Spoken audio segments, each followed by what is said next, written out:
तो मूवी शुरुआत होती है जंगलों के एक सीन के साथ, जहां हमें नदी किनारे तीन दोस्त पिकनिक मनाते हुए दिखाए जाते हैं। पर वहीं हम दूसरी तरफ देखते हैं कि उनमें से एक दोस्त बहुत बीमार है और घर के अंदर लेटी हुई है। जो लड़की अंदर लेटी हुई होती है उसका नाम जेसिका होता है और वो काफी बीमार लग रही होती है। तभी जेसिका की फ्रेंड घर के अंदर आती है और जेसिका का हाल पूछने लगती है। थोड़ी देर वो वहीं चेयर पर बैठकर बुक पढ़ने लगती है और जेसिका को भी पढ़कर सुनाने लगती है। पर ना जाने जेसिका को क्या दौरे पड़ते हैं, वो जेसिका अजीब बिहेव करने लगती। अचानक जेसिका उठकर बैठ जाती है और आगे की बुक खुद पढ़ने लगती है। ये देखकर उसकी फ्रेंड बहुत ज्यादा हैरान हो जाती है, क्योंकि उसकी आवाज जेसिका की आवाज जैसी लग ही नहीं रही थी। जेसिका एक शैतानी आवाज में बात कर रही थी और तभी वो नीचे गिर जाती है। नीचे गिरते ही वो उल्टी करने लगती है। जेसिका की हालत बहुत खराब लग रही थी और जेसिका की आंखों का रंग बदल गया था। जेसिका की फ्रेंड उसकी मदद के लिए आगे आती है, पर ना जाने जेसिका पर क्या भूत सवार था। उसने अपनी फ्रेंड के सारे बाल उखाड़ डाले। जेसिका खड़ी होती है और बाहर जाकर अपने दूसरे दोस्त का सर उसके धड़ से अलग कर देती है। जेसिका अपने दोनों दोस्तों को बहुत बेरहमी के साथ मार डालती है। ये सब देखकर लगता है जेसिका बहुत बुरी तरह पोजेस्ड है। अगले ही सीन में हमें जेसिका हवा में उड़ती हुई दिखाई देती है। ये जानने के लिए कि जेसिका है कौन और ये सब यहाँ क्या हो रहा है, उसके लिए हमें कहानी में एक दिन पीछे ले जाया जाता है, जहाँ से ये सब कुछ शुरू हुआ था। दूसरे ही सीन में हमें एक बहुत पुरानी बिल्डिंग दिखाई जाती है, जिसमें एक अपार्टमेंट में एली नाम की एक औरत अपने 3 बच्चों के साथ रहती है। एली अपने पति से सेपरेटेड है और ये अपने 3 बच्चों के साथ यहाँ अकेले रहती है। वहीं एक रात उसकी बहन बेथ उससे मिलने उसके घर पर आती है। बेथ अपनी बहन के बच्चों के लिए बहुत सारे तोहफे लाई होती है और एक तोहफा वो उनके हस्बैंड के लिए लाई होती है। ये तोहफा देखकर वो उसके पति के बारे में पूछती है। ये बात सुनकर सभी लोग उदास हो जाते हैं। वहाँ एक उदासी भरा माहौल क्रिएट हो जाता है, क्योंकि बेथ नहीं जानती थी कि उसकी बहन उसके पति से सेपरेट हो चुकी है। दोनों बहनें इस बारे में बात करने के लिए बच्चों को बाहर पिज्जा लेने के लिए भेज देते हैं। बच्चे जब पिज्जा लेकर वापस लौट रहे होते हैं तो तभी वहाँ पर एक अर्थक्वेक आ जाता है। अर्थक्वेक इतना ज्यादा पावरफुल होता है कि बिल्डिंग के सारे फ्लोर पर क्रैक पड़ जाते हैं और एक जगह तो पार्किंग के अंदर बहुत बड़ा होल हो जाता है। अर्थक्वेक शांत होने के बाद उस होल पर एली के बड़े बेटे डैनी की नजर पड़ती है। अपनी बहन के मना करने के बावजूद भी डैनी की भुन में पता नहीं क्या चल होती है। डैनी उस होल के अंदर उतर जाता है नीचे देखने के लिए कि इस होल के अंदर आखिर है क्या। डैनी को पार्किंग के नीचे बहुत पुरानी किताबें, कुछ रिकॉर्डेड टेप्स जिनके ऊपर सीक्वेंस नंबर लिखे हुए थे। डैनी को पार्किंग के नीचे बहुत सारी पुरानी किताबें मिलती हैं, रिकॉर्डिंग टेप्स मिलते हैं जिनके ऊपर सीक्वेंस नंबर लिखे हुए थे। उसको वहाँ पर प्रिस्ट की फोटोज मिलती हैं। वहाँ का माहौल देखकर ऐसा लग रहा था कि वहाँ पर पहले कभी जादू टोना किया गया था। वहाँ पर उसको एक कब्र भी मिलती है, जिस कब्र के अंदर से जीसस क्राइस्ट की एक मूर्ति बाहर निकलती है। वहाँ एक होल होता है। डैनी की चुन यही खत्म नहीं होती, डैनी उस होल के अंदर भी हाथ डालता है। उस होल के अंदर से डैनी को एक किताब मिलती है। डैनी बिना कुछ जाने उस किताब को अपने साथ लेकर अपने घर चला जाता है। दूसरे ही सीन में हमें दिखाया जाता है कि घर पर एली अपने बच्चों के लिए बहुत ज्यादा परेशान हो रही होती है। वो न्यूज में देखती है कि अर्थक्वेक की वजह से आसपास की बिल्डिंग्स को बहुत ज्यादा नुकसान पहुंचा है। ये न्यूज देखकर एली अपने घर से बाहर निकलती है और अपने एक पड़ोसी से उसके बच्चे को ढूंढने के लिए रिक्वेस्ट करती है, पर तभी उसके बच्चे लिफ्ट के जरिए ऊपर आ जाते हैं। अपने बच्चों को लिफ्ट से बाहर निकलता देख वो अपने बच्चों से कहती है, तुम लोगों को पता नहीं है क्या अर्थक्वेक के समय लिफ्ट का यूज नहीं करते। अगले ही सीन में हमें दिखाया जाता है कि एली अपने सारे कपड़े लेकर लॉन्ड्री पर जा रही होती है और वहीं घर में उसका बेटा डैनी उन किताबों को खोलने की कोशिश करता है। डैनी उस किताब को खोलने की कोशिश करता है, पर वो किताब ऐसी थी जैसे किसी जंगली जानवर का मुंह हो।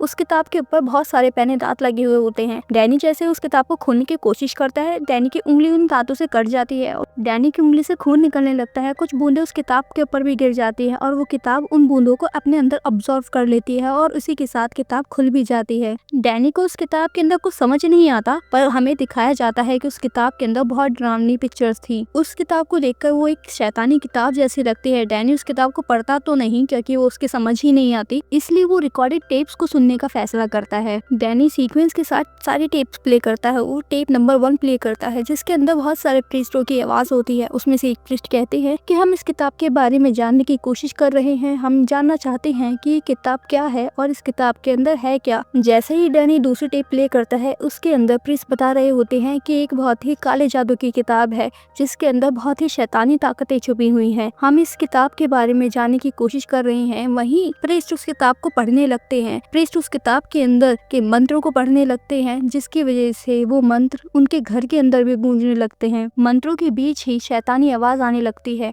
डैनी ये सब देखकर डर जाता है। वो उसे बंद करने की कोशिश करता है पर वो टेप बंद नहीं होती। वहीं हमें दिखाई देता है कि उस टेप के जरिए एक शैतान जाग गया है। वो शैतानी हवा उनके घर की तरफ बहुत तेजी से बढ़ रही होती है और बदकिस्मती से वो नीचे एली से टकरा जाती है। वो शैतान एली के शरीर पर कब्जा कर लेता है। वो एली की हड्डियों को तोड़ देता है। वो अंदर ही अंदर एली को मार डालता है। डैनी इस टेप को बंद करने की बहुत कोशिश करता है पर वो टेप बंद होने का नाम ही नहीं लेती। उनके घर की लाइट चली जाती है और उस किताब के पन्ने भी खुद ब खुद पलटने लगते हैं। उसकी बहन विंडो से बाहर झांक कर देखती है कि सारे एरिया में लाइट आ रही है, बस उन्हीं के घर में लाइट नहीं आ रही है। इसका मतलब ये है कि उनकी घर के अंदर एक शैतानी ताकत घुस चुकी है। अगले ही सीन में हमें दिखाया जाता है कि एली वापस घर लौट आई है और वो काफी सही लग रही है क्योंकि हमने कुछ देर पहले ही देखा था कि एली तो मर चुकी है और उसकी बॉडी की सारी हड्डियां टूट चुकी थी। फिर भी एली घर लौट आई थी और सीधे किचन में जाकर एग फ्राई करने लगती है। एग फ्राई करते हुए वो बहुत अजीब हरकतें करने लगती है। उसकी बहन बेथ ये सब नोटिस करती है। बेथ ये सब देखकर एली से बात करने की कोशिश करती है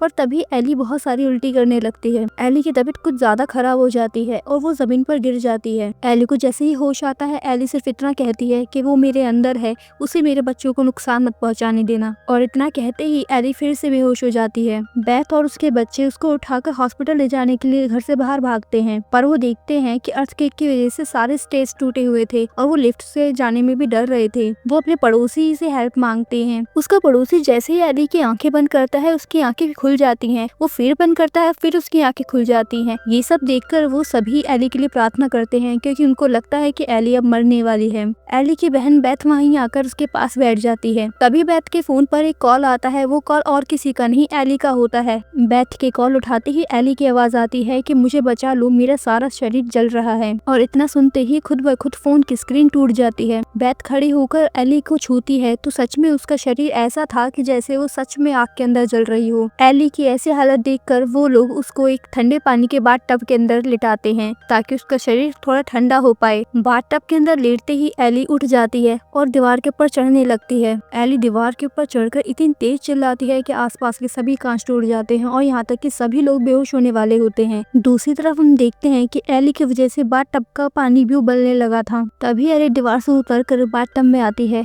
और एक एक करके सबके ऊपर हमला करती है। वो अपनी बेटी को मारने वाली होती है। तभी डैनी अपनी माँ को पीछे धक्का देकर अपनी बहन को बचा लेता है क्योंकि वो जानता था डैनी के चूतियापे की वजह से ही उसकी माँ का ये हाल हुआ है। उसकी माँ के अंदर एक शैतान ने कब्जा कर लिया है। वहीं एली एक पास खड़े पड़ोसी की आंख निकालकर दूसरे पड़ोसी के मुंह में फेंक देती है और उन दोनों को जान से मार डालती है। इसी बीच बैथ सभी बच्चों को लेकर वापस घर के अंदर चली जाती है और दरवाजा अंदर से लॉक कर लेती है। बैथ दरवाजे के होल से झांक कर देखती है कि एली ने सभी पड़ोसियों को मार डाला है। अगले ही पर हमें दिखाया जाता है कि डैनी की बहन उससे लड़ रही है क्योंकि वो भी जान चुकी है कि ये सब कुछ उसके भाई की वजह से ही हो रहा है। उसी ने ही काली किताब खोली थी और शैतान को आजाद किया था, इसलिए आज उसकी माँ का ये हाल हुआ है। इधर ये लोग आपस में लड़ने में बिजी हो जाते हैं। वहीं एली अपनी सबसे छोटी बेटी को अपनी बातों में बहला फुसलाकर थोड़ा सा दरवाजा खुलवा लेती है। अब एली की बड़ी बेटी के साथ भी ऐसा ही कुछ होने लगा था। उसके चेहरे पे अजीबोगरीब निशान आ जाते हैं, नाक से खून बहने लगता है और मुंह से बहुत ही सारे कीड़े निकलने लगते हैं। जैसे ही बेथ एली की बेटी के पास आती है तो वो देखती है कि वो किचन में स्लैब पर बैठकर कांच के टुकड़े खा रही है। इसका मतलब ये था कि अब वो भी पॉजेस हो चुकी है। इतने में ही एली की बेटी उसके ऊपर हमला कर देती है। वो अपनी छोटी बहन को मारने की कोशिश करती है पर उसकी छोटी बहन उसके सर के ऊपर अपनी डॉल दे मारती है जिसके नीचे नुकीला हिस्सा लगा हुआ था और वो अपने आप को बचा लेती है। डैनी बेथ को सारी सच्चाई बता देता है कि ये सब उसकी वजह से हो रहा है और वो उसको किताब भी दिखाता है। डैनी से ये सब सुनने के बाद बेथ उस टेप को सुनने का फैसला करती है। बेथ अपने कानों पर हेडफोन लगाती है कि जिससे सबको सिर्फ उसी को सुनाई दे। बेथ जैसे ही टेप सुनती है उसको सारी सच्चाई पता चल जाती है। असल में ये किताब शुरुआती समय में एक प्रीस्ट को मिली थी। उस प्रीस्ट ने इस किताब को पढ़ना चाहा पर चर्च के लोगों ने उन्हें चर्च से बाहर निकाल दिया क्योंकि एक शैतानी किताब थी और इसमें जादू टोने थे। ये किताब इंसानी मांस से बनी थी और इंसानी खून से लिखी गई थी। इस किताब के अंदर जादू टोने और नर्क के शैतानों को बुलाने के लिए मंत्र लिखे गए थे। ये सब सुनने के बाद बेथ को भी पूरा यकीन हो जाता है कि उसकी बहन का हाल सिर्फ इस किताब की वजह से ही हुआ है। एली की बड़ी बेटी जो कि पूरी तरह पॉजेस हो चुकी थी वो अपने भाई डैनी के ऊपर हमला कर देती है और उसे जला डालती है। वहीं दूसरी तरफ एली भी बेथ के कमरे में घुस आई थी। बेथ एली से लड़ने की कोशिश करती है, वो उसके ऊपर हमला करती है पर एली को कोई फर्क नहीं पड़ता। तभी एली अपने अंदर से एक डरावनी आवाज निकालती है कि तुम मुझे कभी हरा नहीं पाओगी।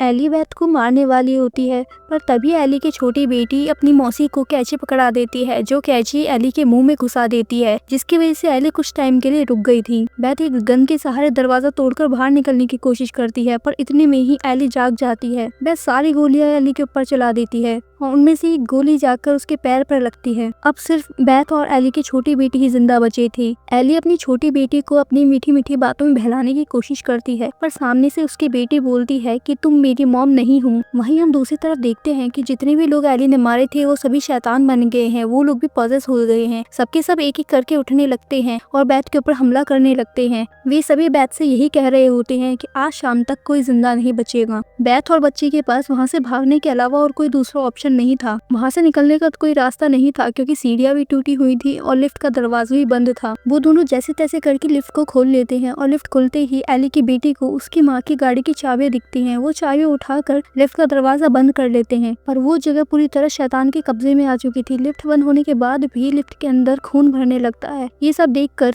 बेथ और वो बच्ची बहुत ज्यादा डर जाते हैं, क्योंकि ये खून उसके परिवार के लोगों का था। जितने भी लोग एली ने मारे थे ये खून उन्हीं लोगों का था। जैसे जैसे लिफ्ट नीचे जाती है वैसे वैसे खून उसके अंदर भरता जाता है। खून इस मात्रा तक भर गया था कि बेथ उसके अंदर डूब चुकी थी। बट वो जैसे तैसे करके नीचे पार्किंग तक आते हैं। उनके पीछे सारा शैतान भी आ जाता है, जो कि एक दूसरे के पेट के अंदर घुसकर एक बहुत ही भयानक रूप ले चुके थे। एली भी उनके पीछे पीछे आती है, जो कि बहुत भयानक लग रही थी। बेथ जैसे तैसे करके गाड़ी के अंदर बैठती है और गाड़ी स्टार्ट करके आगे बढ़ाती है। वैसे ही एली उसकी गाड़ी के आगे आ जाती है। बेथ जैसे तैसे करके उस बच्ची को सिविल से बचाती है। बेथ एली को पास खड़ी एक ग्राइंडर मशीन के अंदर डाल देती है, जिसकी वजह से उसका पूरा शरीर खत्म हो जाता है। बेथ उस बच्चे को लेकर गाड़ी में बैठकर वहाँ से बाहर निकल जाती है। हमें अगले ही सीन दूसरे दिन का सीन दिखाया जाता है, जिसमें एली के घर के नीचे रहने वाली जेसिका पिकनिक मनाने के लिए अपने घर से नीचे आती है। वो जैसे ही नीचे आती है तो पाती है कि पूरी पार्किंग में खून और मांस के टुकड़े बिखरे हुए हैं। वो इतने को समझ पाती है और पुलिस को कॉल लगाती है। वही शैतानी आत्मा जो एली के अंदर थी अब वो जेसिका को अपने कंट्रोल में कर लेती है। वो जेसिका को पॉजेस कर लेती है, क्योंकि शैतान शरीर खत्म होने पर भी खत्म नहीं होता। जेसिका वही लड़की थी जो हमें मूवी के स्टार्टिंग सीन में दिखाई गई थी। ये सीन देखकर हम सभी को समझ आ जाता है कि जेसिका अपनी फ्रेंड्स को क्यों मार रही थी। तो दोस्तों इसी के साथ होता है इस मूवी का दी एंड। ऐसे ही और एक्सप्लेनेशन वीडियोस के लिए लाइक एंड सब्सक्राइब। जिया मी।